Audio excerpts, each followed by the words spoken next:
big deal. He was walking home from school and stuff for lunch, and everybody came running out of their houses saying that the president had been shot and stuff. So I ran home, and my mom and dad had it on the news and stuff like that.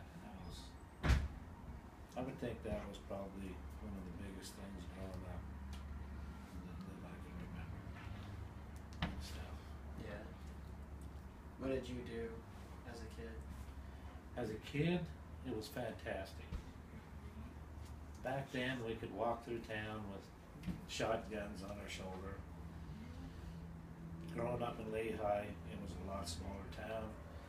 We could walk down to the lake. We could walk out to the boat harbor. We could go duck hunting, shoot birds and stuff, you know, hunt rabbits, just not very far away from home. Working on the farms, lots of farmers, and we was working at 9, 10 years old on dry farms and stuff, making some money we thought was fantastic as kids that age, you know, and stuff. We would, I can still remember at age 11, one of the dry farmers also ran turkeys. I was only 11 years old, and he put me in a 2-ton feed truck, and I was driving that at age 11 from Lehigh to Cedar Valley to feed turkeys. Oh wow. Fully loaded, and nobody ever bothered me like that. Working for the farmers and stuff, they knew that kids done that and stuff. And I was actually, I'm not so big now, but back then I was big for my age. But we pulled dry on the dry farms. We picked rocks off the dry farms. We worked in the turkeys and the chickens. We worked in the meat. Stinky jobs. With that, but yeah, it was great. You know, we thought we had the world by the horns, and making money. We thought it was fantastic money back then and stuff. I used to buy all my school clothes. Really? Yeah. Mom and dad, they had a lot of kids and stuff, so, you know, was buying for that, and each one of us kids seemed like we had a job, and we would buy our own school clothes and stuff, so it wasn't a big deal. Yeah. That was just part of growing up. So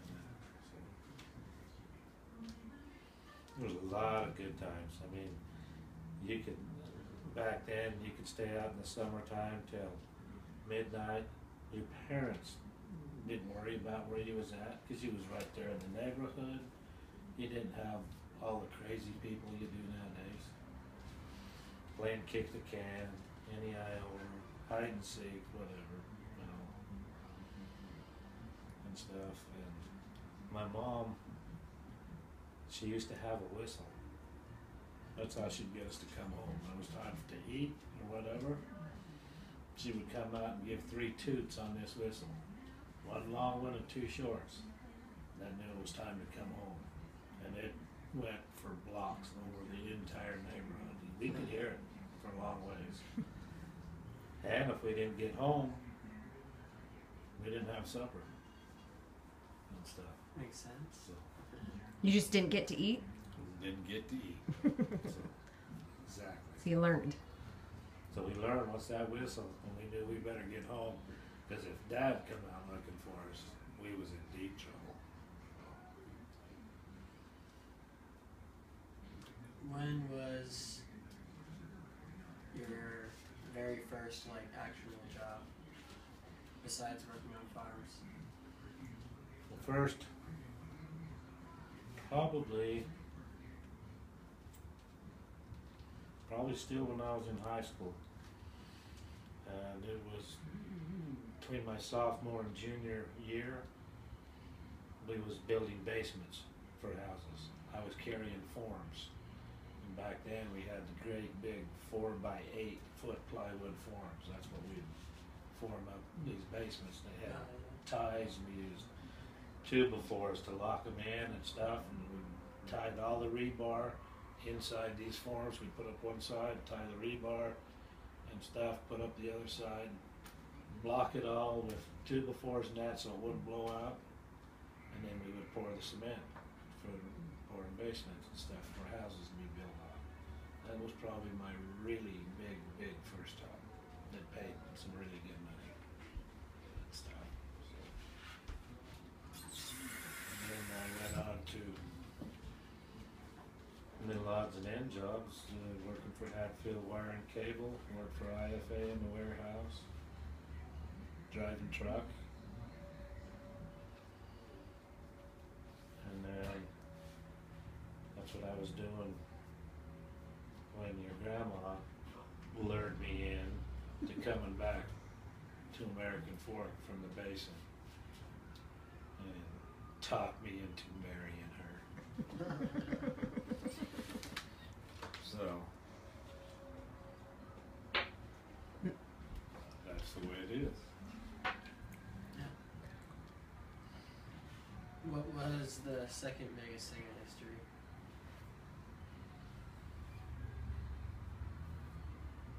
Wow.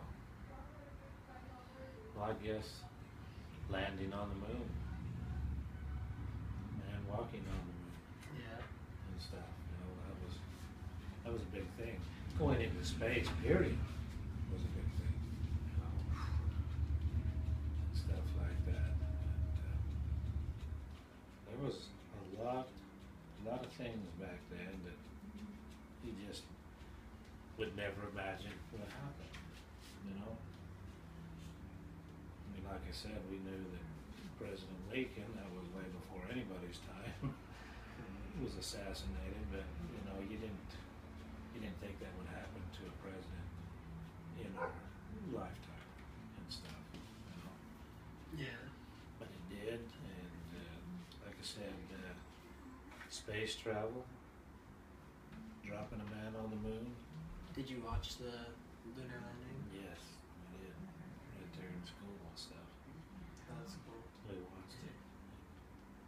It was a pretty big deal. It really was. And that, and well, I don't know. There's been a lot of things. I just can't remember them all.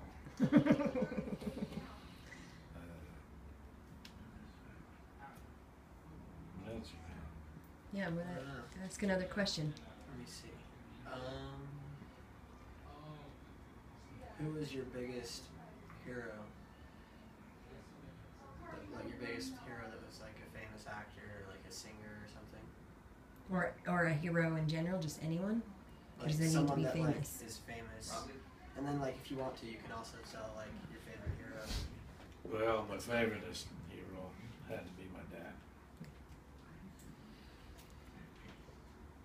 And he raised a lot of kids on not too much money and stuff. But we had a good life, and one thing I can remember, choking up. No.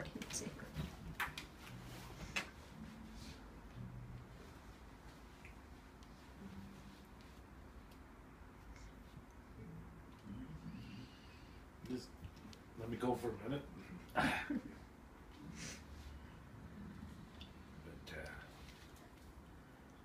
it always made ends meet. We really didn't want or hurt for nothing. And he taught me a lot. That's where I learned to work on cars.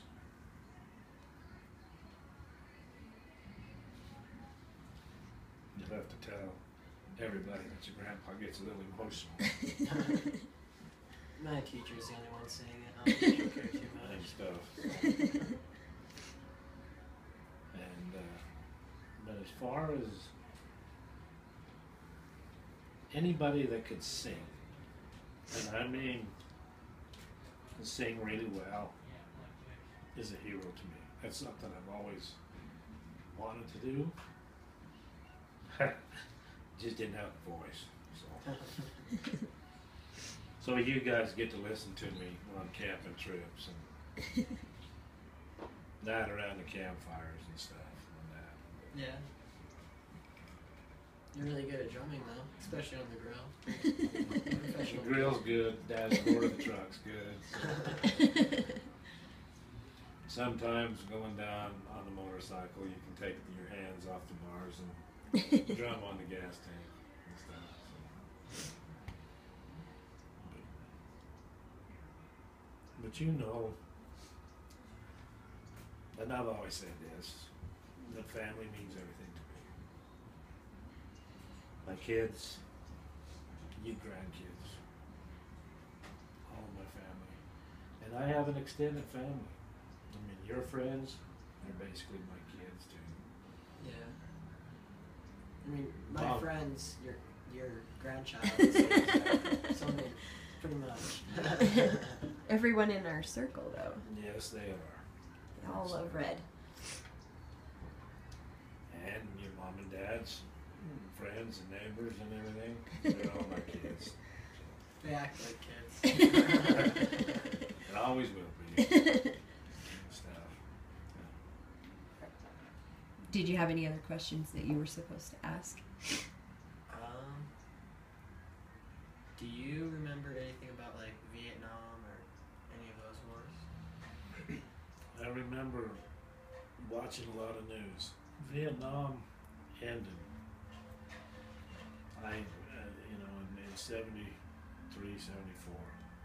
So you've been like And 9-ish. no, I was actually 19. Oh, 19. At the time, and you heard a lot of stories and a lot of bad stories. We had a couple of guys come back from Vietnam that fought over there, that came home missing arms, missing legs. Their minds was totally messed up because of that war. It was something that we had to do.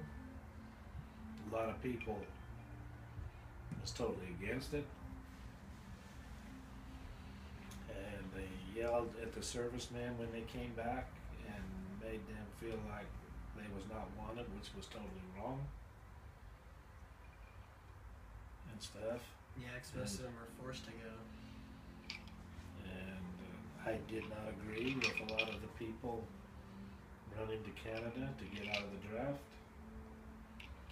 This is your country. If your country asks you to do something, you should do it.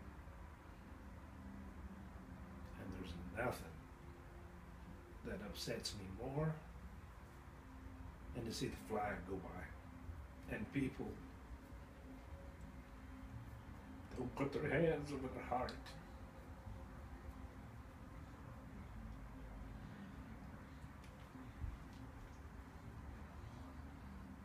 They don't understand the sacrifice that a lot of men and women have made for this country. I'm sorry.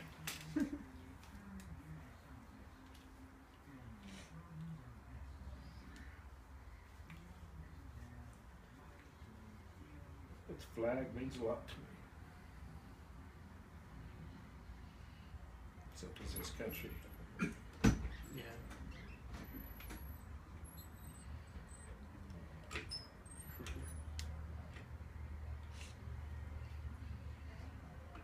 Anything else? Well, I think that's pretty much it. Is that it?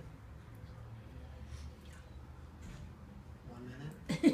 Okay, so should we just sing this last minute? we could dance, we could hug, we could drum.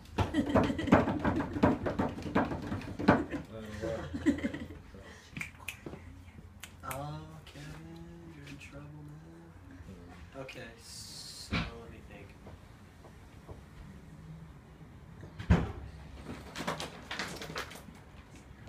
Honestly, I don't really think that 1 more minute will like be the end of the world. No, me either. So it's time Might to as say well goodbye. just- yeah. Might as Bye. well. Thanks, Red.